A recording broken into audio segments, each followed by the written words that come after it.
Hey you guys, welcome back to the channel. Today's video will just be showing you how to create this beautiful one shoulder ruffled tiered dress, smock dress, whatever you want to call it, technical flat.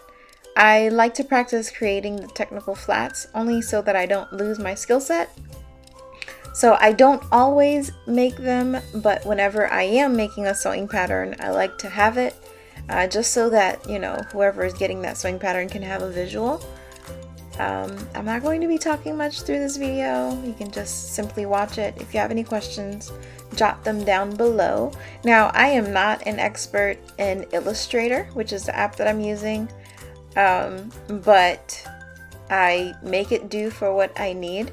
So like all things, there are several ways you could create this look, and